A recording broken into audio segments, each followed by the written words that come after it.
We are live. Hey, good morning. 5 a.m. Mester Scrum Show. Hope you're doing well. I got one of the little hair things on the top of my head. I got to trim that off. It looks like an old time cartoon. And I got three sleeping beauties here, sound asleep, or at least trying to. Bubbles moving around a little bit. But I want to say, I hope you're staying warm here on the East Coast because I know the snowstorms, cold's coming through. And some people are like, oh, it's like this every day up there in Canada. And I hope my Canadian friends and listeners are nice and warm too. Well, anyway, today I want to talk about cadence for clients. It's not just for the teams. Everyone will say, oh, the team should get in a cadence and get in a 2-week cadence for Scrum and everything like that. And I'm going to tell you there's more to it than that and more reasonings. I just want to explore a little bit of those reasonings today on the show. Keep it short because it is a weekend and got lots of stuff to do. I got to work on the house. Maybe I'll do a TikTok and videotape what the gutted house looks like and post that up today. Okay, so let's talk about this. So I'm Greg Mester, Scrum Master and Agile Coach. This is the 5 a.m. Mester Scrum Show where we talk about Scrum and Agile in a practical, tactical way so you can get value to your customer, not work those crazy hours that everyone talks about. I was reading something, working crazy hours. And get on with family and friends, have some fun, relax, enjoy the weekend, do some things. I know one thing that's coming up today is it's Girl Scout cookie season.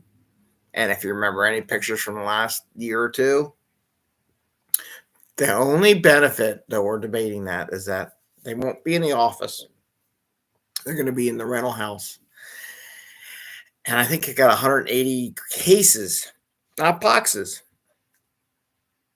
cases of cookies coming to my house today. My wife is ready to gear up to do that.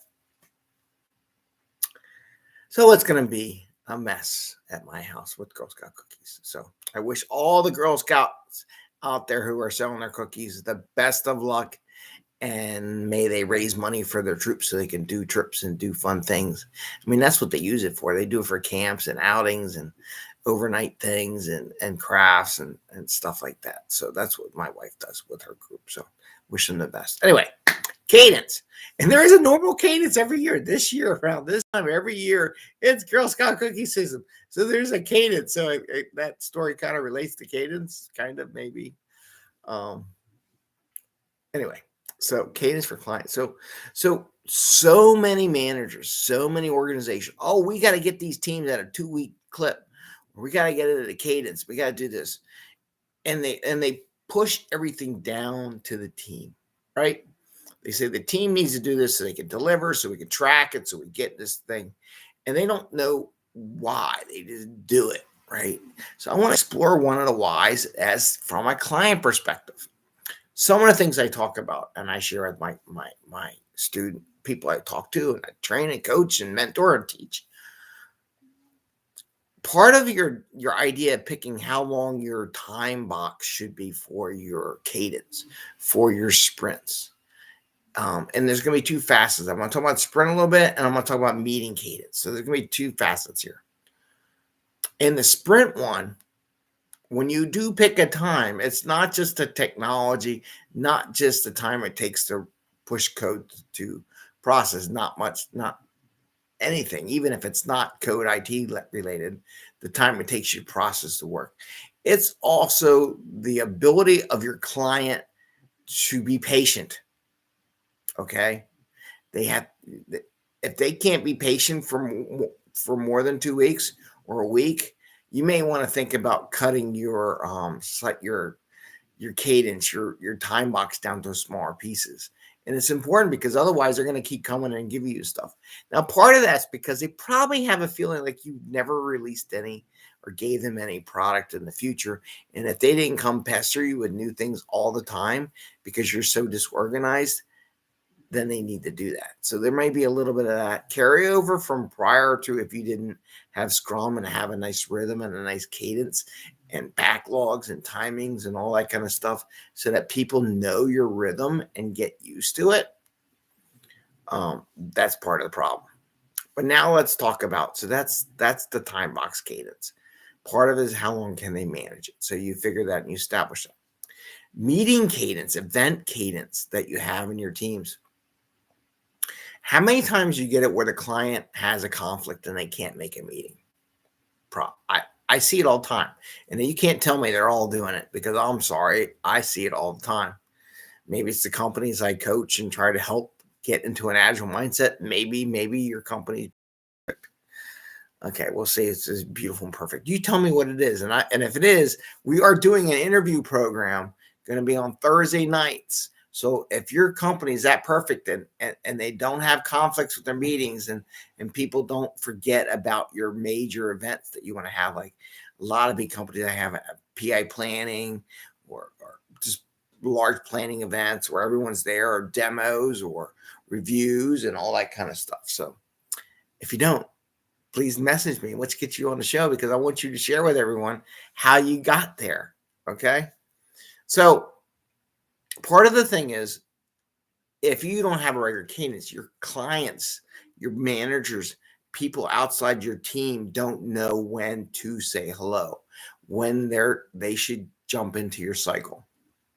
What happens is that if they all know that on a regular cadence, you're doing, every 3 months, you're doing if you're safe, you're doing a PI planning event, and it's a 2-day event, and they all should know pretty much these 2 days, don't schedule anything during it.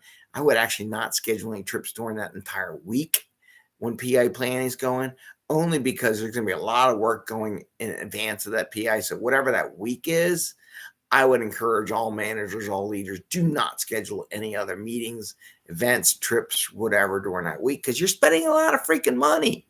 I don't get that either.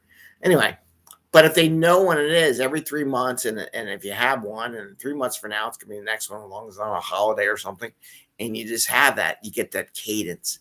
It helps the client know when to have stuff ready, because they like to plan for it, right? The same thing with your sprints, demos, your reviews, your retrospectives, your daily scrums. The more you have a cadence, and it's always at this time, it gives less, let's be honest, it gives less excuses for people to say they have a conflict or they have another meeting. Because if you're in the team, the team is number one, everything else is number two. I'm sorry. Don't think of it that way. Second priority. Okay, second priority is better. First priority, second priority. I mean, unless there is a catastrophe and something's coming up, and that happens, and that happens every once in a while. But if it happens all the time, they have conflicts, then you have to tell them they have to change your meeting, because the team meeting and getting the product out the door is the most important.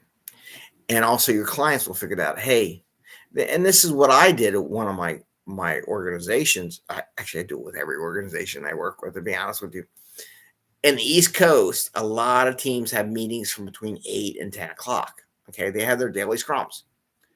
I encourage all levels of management, do not have a staff meeting or a status meeting in the morning time. Do it in the afternoon. It's not going to hurt you to have it in the afternoon. So I like to help. That way they don't have conflicts, because I know the cadence. Typically, this is the cadence. If someone has one off out, then that's their fault. But I try to set that up because they know the cadence. I want the managers to understand there is a cadence, and they're stakeholders. They're not clients, but they are stakeholders. And the same with clients. Don't schedule a meeting with the team or reps of the team during the daily scrum. Do it after the daily scrum.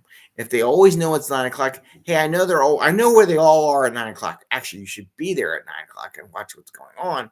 But I know what everyone's doing, so I'll schedule 11 or later in the day or whatever, and make it set up that way.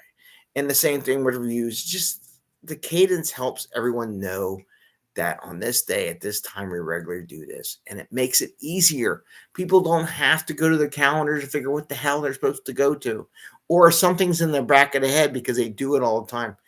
God, I know I got something going on at 11 o'clock on Wednesdays. What is it? You may not know what it is, and then you go look in the calendar. Oh yeah, we got to do this.